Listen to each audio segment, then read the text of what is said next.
Sebelum dialog kemarin, sebenarnya Ustadz Muhammad Tamrin itu sudah mempersiapkan beberapa materi yang belum tersampaikan ketika dialog.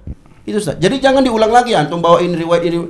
Banyak kami sudah siapkan dan kita tahu ini sekarang dunia teknologi.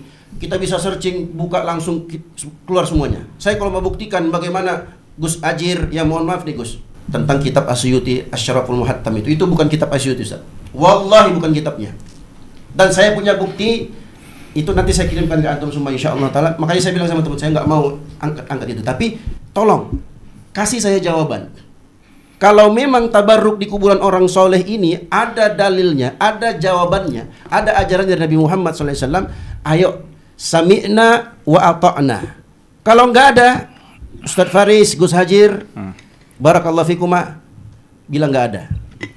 Yaitu beberapa fakta tentang kebenaran bahwa Gus Ajir pernah membawakan referensi dan meyakini referensi itu benar, padahal referensinya dari Wikipedia. Dan itu sudah dibahas, kita sudah bahas di video sebelumnya. Dan berbicara tentang dialog kemarin, akhirnya semakin banyak mata terbuka, meskipun mata mereka yang masih mempercayai khurafat-khurafat Habib dengan pembawaan, penyampaian, tingkat editing yang sangat luar biasa dari tim Gus Ajir, seolah-olah bisa menghipnotis umat bahwa khurafat tersebut adalah suatu kebenaran. Perlu digarisbawahi itu. Namun, orang-orang yang berpikir waras dan cerdas tidak akan mudah percaya dengan cerita-cerita seperti itu. Karena apa? Disampaikan bahwa 90.000 menyaksikan tangan Nabi keluar dari kuburan dicium oleh Habib. Seandainya cerita itu memang benar, maka pastilah tercatat di buku sejarah tangan Nabi pernah keluar. Jangankan itu, guru sekumpul nih yang bercerita makam Nabi bergejolak, keluarlah Nabi lalu mencium lutut guru sekumpul. Harusnya berita seperti itu sudah heboh masuk berita, masuk TV, terekam CCTV, atau orang Mekah Madinah sudah mencatatnya sebagai keajaiban dunia. Karena selama sejarah perang Siffin, perang saudara, konflik para sahabat, dan berbagai macam problematika hidup para sahabat, Nabi SAW tidak pernah bangkit. Tiba-tiba kisah ini didongengkan oleh para habaib. Lalu sekonyong-konyong itu umat Islam percaya sampai haulnya guru sekumpul dihebohkan dengan jutaan umat. Disponsori oleh Ustadz Adi Hidayat dan Ustadz Abdul Somad. Meskipun mungkin sponsornya cuma-cuma. Di Kalimantan itu ada waliun min auliya'illahi, guru sekumpul. Abah guru sekumpul, di antara karomah beliau adalah apabila si wali ini melihat kepada seseorang sekali aja ini melihat munculnya, makanya sesuatu aja orang itu menjadi ahli surga, maka bisa diubah. Hadisnya sahih. Akhirnya saya ulang-ulang agar umat yang awam mengerti, oh itu salah. Agar apa? Agar umat mikir. Dengan kengeyelan yang begitu dahsyat ini, guru sekumpul wali Allah, Nabi bergetar, bangkit kubur, cium lutut. Tapi di sini teman-teman, sungguh babak belur. Mereka yang membela khurafat-khurafat seperti ini sungguh babak belur, nyusruk, nyungsep, dan tidak tahu seperti apa mau ditaruh mana mukanya ketika cerita-cerita dongeng tersebut dibongkar, dikuliti oleh orang-orang yang mungkin tidak seperti Harry Pras, belum bisa baca kitab kundul, belum bisa bahasa Arab, bacaan Qur'annya masih belepotan, masih tingkatan syariat, belum ma'rifat. Jadi mereka mudah nyerangnya. Tapi di video ini, ketika ada salah seorang muncul dengan pembahasannya yang begitu ilmiah dan penjelasannya yang mudah diterima oleh orang awam, mungkin akan membuat mereka yang percaya pada khurafat akan mikir berkali-kali untuk percaya lagi. Maka dari itu, silahkan simak video ini dengan baik-baik. Memang, sekali lagi, saya tidak menafikan ada ulama lainnya yang ragu dan membatalkan bahkan penisbatan kitab tersebut kepada Al-Imam Suyuti. Di antaranya dalam kitab Mausu'atul Allamah Al-Muhaddis Al-Mutafannin Sayyidi Asy-Syarif Abdullah bin Siddiq Al-Ghummari Al-Husaini. Di juz 3 halaman 35, beliau membatalkan penisbatan tersebut. Berikut teksnya. Ini juga salah satu dari tema yang heboh sekali karena sebelum ada perdebatan itu sudah dijelaskan oleh Hakaza Official kalau kitab itu benar nggak punya Asyuti, walaupun narasinya bertanya ya. Halo Bang Jaini. Oke, sekarang coba kita uraikan kritikan ilmiah dari Syekh Al-Ghumari terkait riwayat ini ya. Buat teman-teman yang kepo dengan biografi Syekh Al-Ghumari, antum boleh cek biografi beliau ya. Yang jelas beliau ini bukan ulama kaleng-kaleng. Ya kalau di bandingin dengan Bang Zaini jauh lah ya. Atau kalau dibandingin dengan saya, dengan kita semua, oh biar nggak tersinggung kali Bang Zaini itu. Pokoknya kalau dibandingin dengan kita jauh lah ya. Nah, sekarang kita simak ulasan kitab ini bareng-bareng. Amma ba'du. Aku pernah menemukan ketika masih berada pada usia menuntut ilmu, sebuah risalah yang dinisbatkan kepada Al-Hafiz As-Suyuti rahimahullah berjudul Asy-Syarhul Muhattam. Saat itu aku tidak menaruh perhatian besar terhadapnya, bahkan aku menerima apa yang tertulis di dalamnya dengan sikap tunduk dan pasrah saja. Namun setelah aku mempelajari ilmu usul, menguasainya serta memahami faedah-faedahnya dan sisi-sisi tersembunyinya, aku menyadari kebatilan karamah tersebut yang ingin dibuktikan oleh risalah itu. Aku pun telah mengingatkan hal tersebut dalam kitabku Misbahuz Zujajah fi Shalatil Hajah. Kemudian risalah itu dicetak ulang pada masa-masa ini. Lalu aku melihat betapa berbahayanya kandungan risalah tersebut, karena di dalamnya terdapat penisbatan sesuatu kepada Nabi SAW yang tidak pernah terjadi dari beliau. Ini adalah perkara yang tidak boleh didiamkan dan tidak patut diabaikan. Maka aku ingin menjelaskan dalam lembaran-lembaran ini kebohongan karamah yang dibuat-buat tersebut, serta membantah kebatilannya dengan sebuah kaidah usuliyah, agar banyak ulama terlebih lagi selain mereka menyadarinya. Aku juga menjelaskan batalnya penisbatan risalah tersebut kepada Al-Hafiz As-Suyuti rahimahullah ta'ala. Nah, begitu membaca bagian pembukaan ini bro, tampak jelas bahwa Syekh Al-Ghumari, seorang alim, sedang menulis dalam kondisi geram secara akademik ya. Pola ceritanya sebenarnya sangat klasik pada masa awal ketika masih menjadi santri yang lugu, yang menerima kisah-kisah semacam ini apa adanya. Ya, ini mungkin fase iman yang polos ya, belum tersentuh disiplin usul fikih. Selama kisah itu diberi label karamah wali, langsung diterima dengan sikap sami'na wa ata'na, kan begitu. Namun setelah beliau mendalami usul fikih, terjadi peningkatan sistem bro. Nalar kritis bekerja, logika metodologis aktif dan filter terhadap kisah-kisah ajaib pun otomatis menyala. Menyala abangku. Nah, di titik inilah beliau mulai menyadari bahwa apa yang disebut karomah tersebut terasa lebih dekat kepada cerita rekaan ketimbang laporan yang bisa dipertanggungjawabkan. Karena itu beliau menegaskan dengan keras, ini karomah batil yang dibuat-buat. Wah.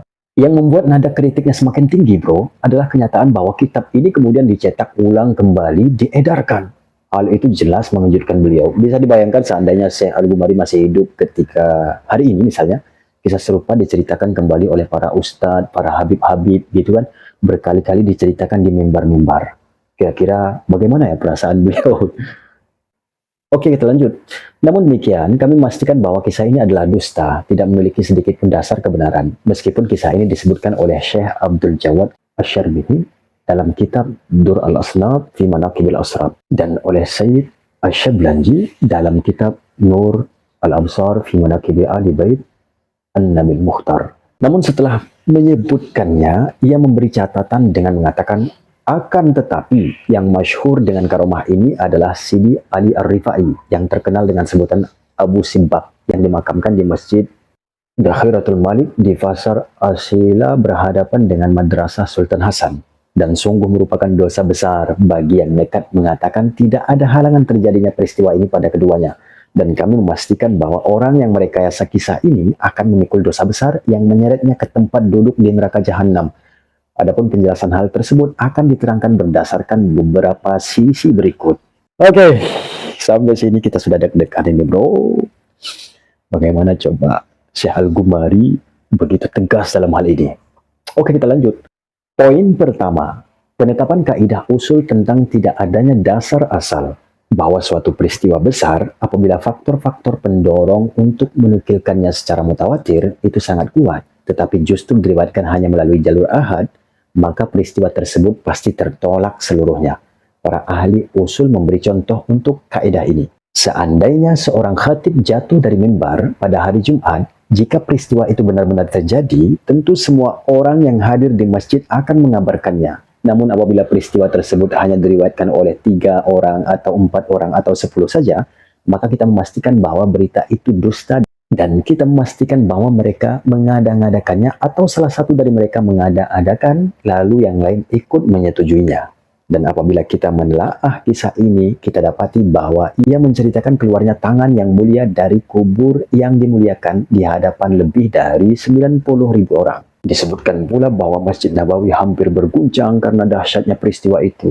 Manusia hampir gempar, orang-orang berdiri dan duduk sambil bertakbir dan berselawat kepada Nabi SAW. Ini adalah peristiwa yang sangat luar biasa, besar, dan menyelisih kebiasaan yang disaksikan oleh jumlah jamaah haji yang sangat banyak dari berbagai negeri Islam. Maka seharusnya mereka membicarakannya dan menukilkannya. Orang-orang Hijaz, Yaman, Mesir juga selain mereka, dari Persia, Maghrib, Sudan, India, Turki, Kurdi, dan yang lainnya gitu kan. Semuanya seharusnya meriwayatkannya bahwa mereka menyaksikan peristiwa itu. Dan seharusnya pula peristiwa ini tercatat dalam sejarah Madinah. Namun faktanya tidak ditemukan satu penyebutan pun kisah ini di dalam kitab Wafa al-Wafa di Akhbar Darul Mustafa. Tidak pula dalam ringkasannya, Khulasa al-Wafa, dan tidak pula dalam kitab-kitab sejarah Madinah lainnya. Nah, di poin pertama ini bro, Syekh Al-Ghumari ngajarin kita logika waras lepel dewa. Beliau bilang, kalau ada kejadian gede banget, disaksikan 90.000 orang. Masjid hampir roboh, semua takbir, semua berselawat. Tapi yang cerita cuman segelintir orang, itu bukan karomah namanya.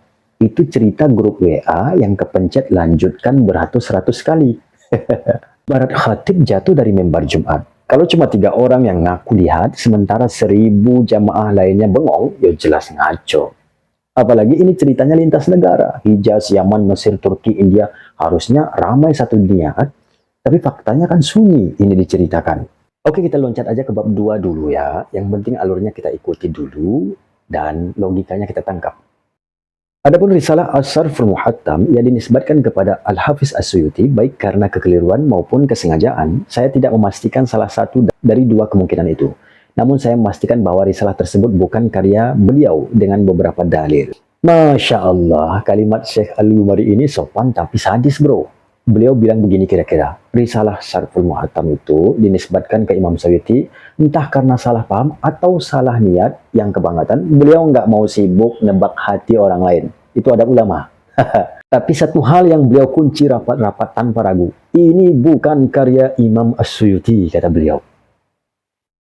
Apa alasannya? Kita lanjut. Pertama, As-Suyuti menyebutkan seluruh karyanya dalam Husnul Muhadarah dan dalam daftar bibliografinya, dan risalah ini sama sekali tidak tercantum di dalamnya. Kedua, penulis risalah tersebut menisbatkan hadis kepada Abu Nuaim, padahal hadis itu terdapat dalam kitab Sahih. Kesalahan seperti ini tidak mungkin terjadi dalam risalah kecil bertema khusus, kecuali dari orang yang tidak memahami ilmu hadis. As-Suyuti terbiasa membuka risalah-risalah kecilnya dengan menyebutkan hadis yang terdapat dalam Sahihain atau salah satunya. Memang Ibnu Hajar atau As-Suyuti kadang menisbatkan hadis ke lain Sahihain padahal ada di sana jika itu terjadi dalam karya besar yang bercabang pembahasannya. Adapun dalam risalah kecil khusus lalu keliru dalam penisbatan hadis, ini tidak pernah terjadi pada beliau. Nah, poin pertama, Imam Suyuti itu bro orangnya rapi. Karyanya tuh dicatat, didata, kayak arsip negara lah. Di Husnul Muhadarah ada daftar bibliografi beliau. Nah, tapi kok kitab Asy-Syarful Muhattam ini tidak ditemukan, nggak nongol sama sekali bro. Kalau ini karya beliau, mustahil kelupaan kan? Ini bukan catatan warung belanja, ini daftar karya ulama kelas berat bro. Hilang satu aja udah aneh, apalagi nggak ada jejak sama sekali. Nah, poin kedua ini lebih nyelekit bro. Penulis risalah ini di awal langsung bilang hadis ini dari Abu Nuaim. Maksud Syekh Al-Ghumari di sini adalah hadis Ibrahim sebagai tercatat dalam kitab Abu Nuaim yaitu Hilyatul Auliya. Padahal hadis itu ada di kitab Bukhari Muslim. Ini kesalahan yang nggak mungkin keluar dari Imam Suyuti. Kenapa? Karena beliau itu habitnya jelas bro. Kalau bikin risalah kecil, tematik ringkas, pembukaannya hampir selalu pakai hadis dari Sahihain atau minimal salah satunya. Kesalahan kayak gini cuma mungkin terjadi kalau, maaf ya, yang nulis nggak paham ilmu hadis. Dan Imam As-Suyuti bukan cuma paham loh, beliau itu yang ngajarin. Ketiga, perbedaan pendapat tentang apakah Syekh Ar-Rifai ini termasuk sahabat Nabi itu tidak mungkin keluar dari As-Suyuti, mengingat penjelasan beliau tentang definisi sahabat dalam Tadribur Rawi dan karya-karya lainnya. Pendapat semacam itu hanya mungkin keluar dari orang yang tidak memahami ilmu hadis, walau sebesar biji zarrah. Keempat, Ar-Rifai andaikan kisah palsu itu benar hanya melihat tangan Nabi SAW, tidak ada satupun ulama hadis yang menyatakan bahwa status sahabat ditetapkan hanya dengan melihat tangan. Bahkan mereka menolak status sahabat bagi orang yang melihat Nabi Shallallahu Alaihi Wasallam setelah wafat beliau sebelum dimakamkan, jika ia tidak melihat beliau semasa hidupnya. Lalu bagaimana mungkin As-Suyuti meriwayatkan perselisihan ini, dan mengapa Ar-Rifai saja yang diperselisihkan? Padahal kisah itu menyebutkan bahwa semua orang di Masjid Nabawi melihat tangan tersebut. Jika sahabat ditetapkan dengan itu, maka semuanya menjadi sahabat, bukan Ar-Rifai saja. Poin ketiga ini begini bro. Di risalah ini, ya, dalam kitab Syarhul Muhattam ini, ada perdebatan Syekh Ar-Rifai ini sahabat atau bukan. Termasuk sahabat Nabi atau bukan. Karena beliau kan telah menyaksikan tuh Nabi itu, telah melihat kan. ini bro yang bikin kita tepuk jidat nih. Karena pendapat model begini nggak mungkin keluar dari Imam Suyuti. Kenapa?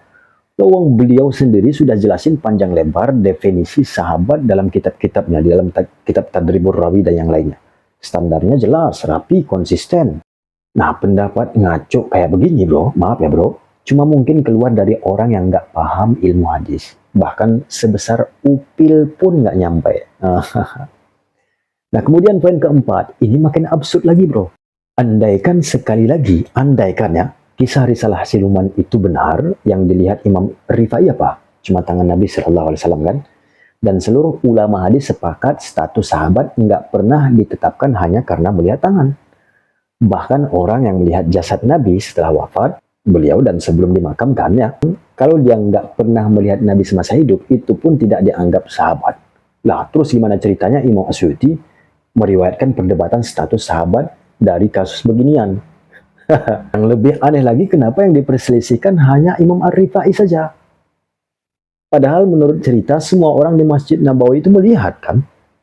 Nah, kalau melihat tangan otomatis jadi sahabat ya, harusnya semua jamaah gitu kan, langsung naik pangkat gitu kan, bukan cuma Imam Ar-Rifai sendiri. Jadi logikanya ambrol, kaidah hadisnya jebol, dan gaya berpikirnya bukan gaya Imam As-Suyuti banget. Kita lanjut bro, yang kelima.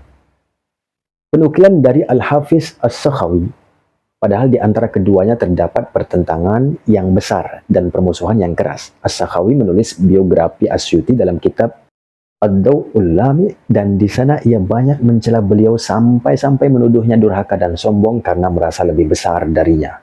Ia juga menuduh bahwa As-Suyuti menyerbu perpustakaan Mahmudiyah, mengambil beberapa karya dari sana, melakukan sedikit perubahan, lalu menisbatkannya kepada dirinya sendiri.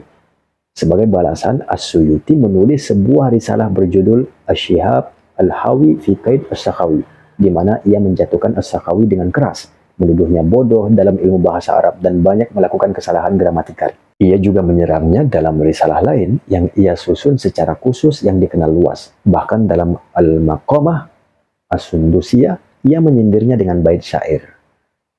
Katakan kepada Asy-Sakhawi, bila engkau ditimba suatu persoalan, ilmuku laksana lautan dengan ombak-ombak yang tersusun rapi. Maka bagaimana mungkin As-Suyuti menukil atau meriwayatkan atau mengutip dari seseorang yang ia sindir dan serang dengan syair seperti itu?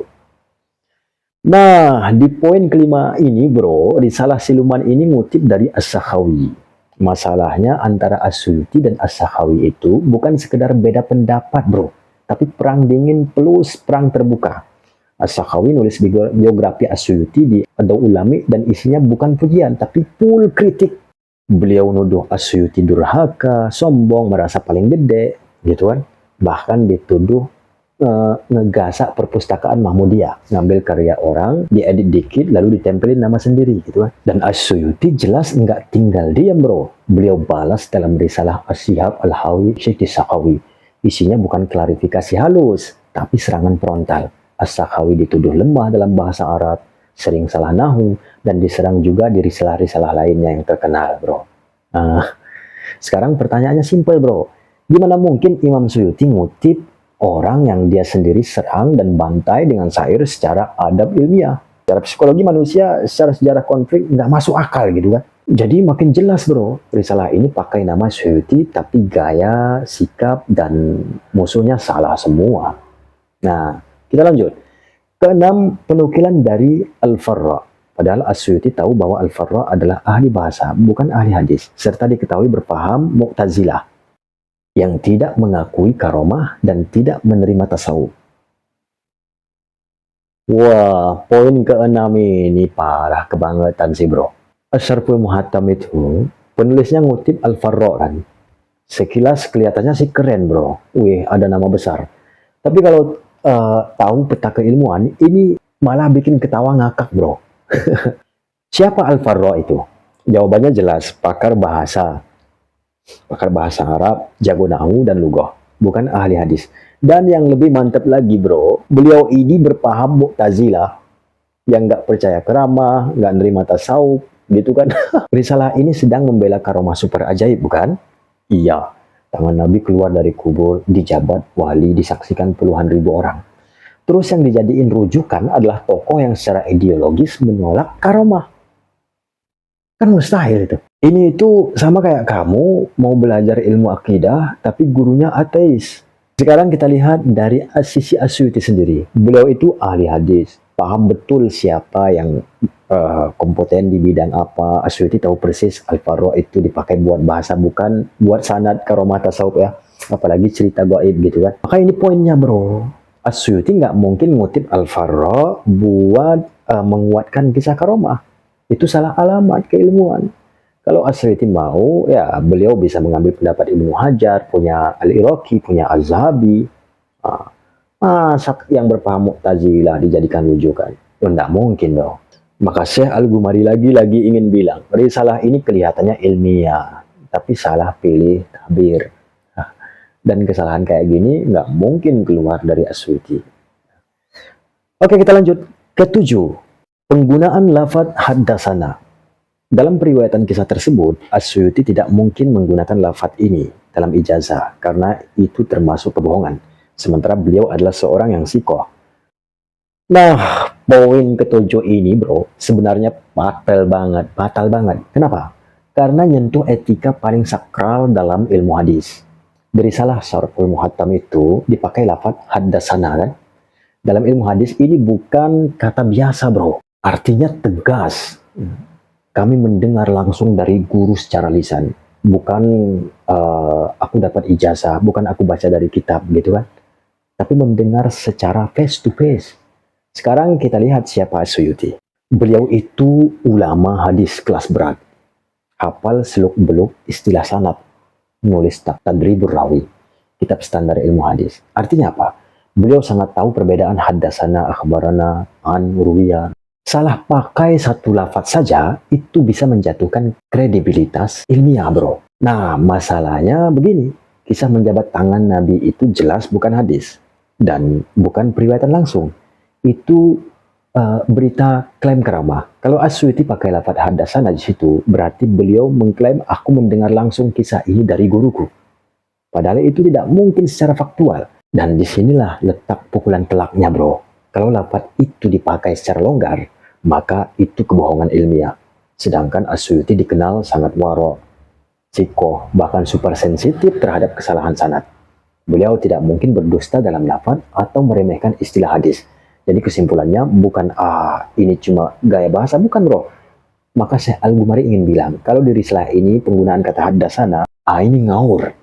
Maka hampir pasti penulisannya bukan Asyuti, tapi yang enggak paham disiplin hadis lalu nekat pakai istilah besar.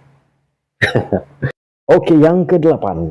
Asyuti menyebut kisah semacam ini dalam Tanwirul Haq biimkan ru'yat an-Nabi wal al-Malak dari sebagian kumpulan riwayat anonim. Seandainya kisah itu memiliki riwayat, tentu ia akan menyandarkannya, menyebutkan sanadnya di sana, namun ia tidak menukilnya dari sebagian kumpulan kitab yang sebenarnya ia sendiri, bahkan sebelum orang lain mengetahui bahwa para ulama telah memutuskan untuk tidak bersandar pada isi kitab-kitab tersebut karena ketidakjelasan pengarangannya, dan bahwa sandaran atau rujukan itu seharusnya hanyalah kepada kitab yang pengarangnya dikenal memiliki ilmu, amanah, dan dapat dipercaya. Poin ke-8 ini bro, tamparan halus tapi bunyinya nyaring.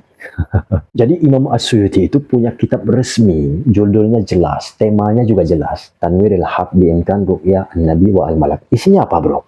Bahas kemungkinan melihat Nabi, bahas ru'ya, pertemuan dan hal-hal non-standar.